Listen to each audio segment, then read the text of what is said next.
Assalamualaikum warahmatullahi wabarakatuh. Setelah kita membahas tentang model-model atom, selanjutnya kita akan membahas tentang model-model inti atom. Tapi sebelumnya kita akan membahas apa perbedaannya antara fisika atom dan fisika inti.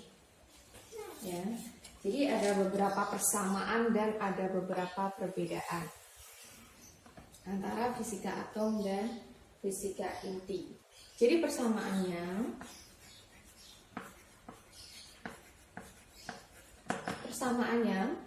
fisika atom dan fisika inti itu sama-sama tunduk pada hukum-hukum fisika, terutama hukum fisika kuantum ya.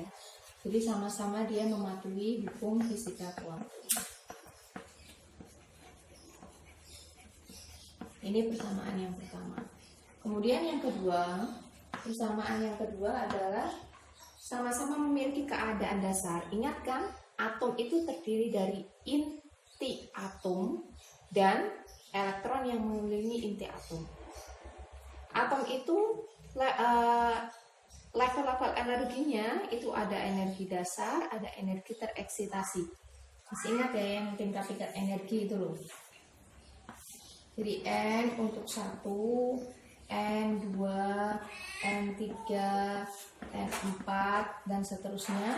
Ini adalah keadaan dasar. Yang di atasnya adalah keadaan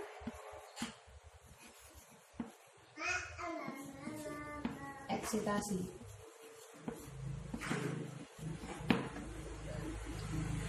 Jadi tingkat-tingkat energi seperti ini tidak hanya berlaku pada atom saja, tetapi juga berlaku pada inti. Jadi sama.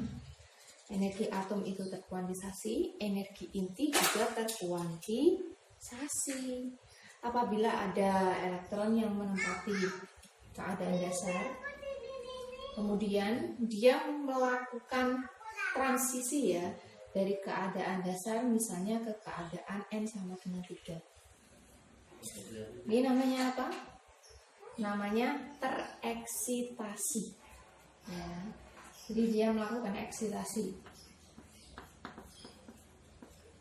Jadi misalnya ada elektron yang berada di keadaan dasar, kemudian bertransisi ke N sama dengan 3. N sama dengan 3 dari keadaan dasar ke keadaan tereksitasi 1, 2. Ke keadaan tereksitasi ke 2.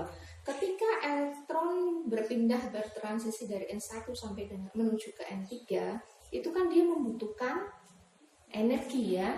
Jadi dia menyerap energi. Misalnya, bagaimana caranya kita bisa mengeksitasi elektron? Misalnya kita tembak elektron dengan suatu sumber ya. Jadi kita tembakkan foton ke elektron tersebut sehingga elektronnya itu bisa mempunyai energi lebih dan bisa pindah ke tingkat energi yang lebih tinggi. Kemudian setelah misalnya di keadaan 3, elektron itu melakukan deeksitasi. Kalau ini dia menyerap ya. Kalau ini karena energi yang di N sama dengan 3 itu lebih besar daripada N sama dengan 1. Ibaratnya kalau semisal kalian itu ngekos di N1 ya, ini ibaratnya misalnya kamar kos-kosan kalian. Di lantai 1 harganya 100, di lantai 2 harganya 200, di lantai 3 harganya 300. Dari lantai 1 ke lantai 3 kita butuh tambahan 200. Karena kan di sini kan harganya 300. Berarti kita butuh suntikan uang ya untuk pindah ke N3. Berarti kita butuh menyerap energi. Ini yang namanya eksitasi. Nah, kalau semisal kita awalnya itu ngekosnya itu di lantai 3 di N sama dengan 3, kemudian kita mau pindah ke lantai 1, berarti kan kita kan sisa uang kita ya. Uang kita yang biasanya pengeluarannya adalah 300, kemudian turun ke 100. Berarti kan ada energi yang dikeluarkan. Jadi kita bisa belanja atau apa itu ya. Jadi energinya itu berupa foton yang energinya 200. Ini namanya deeksitasi. Jadi untuk atom itu ada transisi ya, transisi elektron dari eksitasi dan deeksitasi. Jadi memancarkan dan menyerap foton. Nah, di inti juga sama. Di inti juga ada proses semacam ini, tapi kita belum bahas detailnya ya. Kalau misalnya yang di fisika atom itu biasanya fotonnya, kalau di sini ini ya, jadi foton yang dipancarkan atau yang diserap itu energinya itu sekitar sinar X ya, energinya di sekitar spektrum sinar X. Tapi kalau untuk yang di fisika inti ya, ini kalau di atom, kalau fotonnya itu ya bermacam-macam, tapi misalnya di sekitar sinar X. Tapi kalau di inti foton yang dipancarkan itu energinya lebih besar, jadi sekitar spektrum sinar gamma. Jadi biasanya fotonnya itu disebut sebagai sinar gamma. Jadi ini persamaan fisika atom dan fisika inti. Kemudian perbedaannya ya, ada persamaan dan ada perbedaannya. Perbedaannya ya, kalau misalnya di fisika atom, gaya yang terlibat itu adalah gaya Coulomb. Gaya Coulomb itu kan ada gaya tarik menarik dan ada gaya tolak menolak. Ini gaya Coulomb ya. Jadi gaya Coulomb itu ada yang tarik menarik dan ada gaya yang tolak menolak. Jadi kalau atom yang kita sepakati itu kan terdiri dari inti atom yang bermuatan positif Za, kemudian dikelilingi oleh elektron yang jumlah muatannya adalah minus Za. Jadi atom ini muatannya plus Za minus Za, jadi netral. Apa yang terjadi atau interaksi apa yang terjadi antara struktur penyusun atom ini? Di inti ya, di inti itu kan dia muatannya positif, berarti antar muatan positif nanti akan ada gaya tolak menolak misalnya ya. Kemudian antar elektron ya, antar elektron juga ada gaya tolak menolak.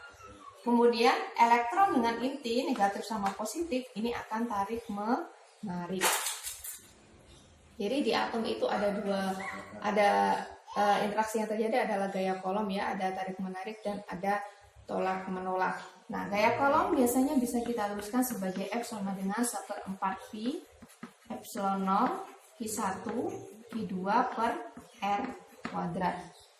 Jadi kalau di atom, jadi gayanya itu bisa dituliskan seperti ini ya. Jadi gaya Coulomb itu dia sebanding dengan 1/R kuadrat. Ini biasanya disebut sebagai gaya yang berjangkauan panjang. Jadi R-nya itu kan bisa sepanjang apapun, sejauh apapun gitu ya. Kemudian untuk inti, gaya yang berlaku di sini adalah gaya inti. Nah, ini masih misterius nih. Jadi ini masih tanda tanya. Gaya inti itu seperti apa? Tapi gaya inti itu hanya ada satu macam, yaitu tarik menarik. Ya, gaya inti itu hanya tarik menarik. Jadi kalau misalnya kita di alam semesta itu ya, dan ini tidak bisa dituliskan ya, tidak bisa dituliskan secara tidak bisa dituliskan formulanya. Kenapa begini? Karena kalau misalnya kita tinjau interaksi yang ada di alam semesta, interaksi itu ada 4 ya. Ini mengingat ya, ada interaksi apa saja? Ada interaksi kuat, lemah, elektromagnetik, dan interaksi gravitasi. Jadi ada interaksi itu kan digambarkan oleh gaya ya, ada gaya kuat, gaya lemah, gaya elektromagnetik, dan gravitasi. Kalau gaya Coulomb itu kan dia termasuk gaya elektromagnetik. Masing-masing interaksi itu dia punya teori untuk interaksi kuat, chromodinamik, teori untuk interaksi lemah, biasanya elektrolemah, teori untuk elektromagnetik itu ya elektromagnetik, elektrodinamika, teori untuk gravitasi. Nah, teori yang sudah established dan yang sudah rampung ya, sudah tidak ada misteri itu cuma elektromagnetik. Makanya kita di fisika cuma belajar listrik magnet, elektromagnetik atau elektrodinamika. Sedangkan 1, 2, 3 ini masih penuh misteri. Sampai saat ini masih penuh misteri. Sehingga gaya inti ini nanti termasuk di gaya kuat. Ya, nanti ya. Jadi nanti kita bahas gaya inti. Jadi ada perbedaan antara interaksi yang terjadi di fisika atom dan fisika inti. Kalau fisika atom itu gaya Coulomb, kalau fisika inti itu adalah gaya inti. Dan ini masih sangat misterius dan tidak bisa dituliskan formulanya. Ya, ini sedikit tentang perbedaan dan persamaan dari fisika atom dan fisika inti.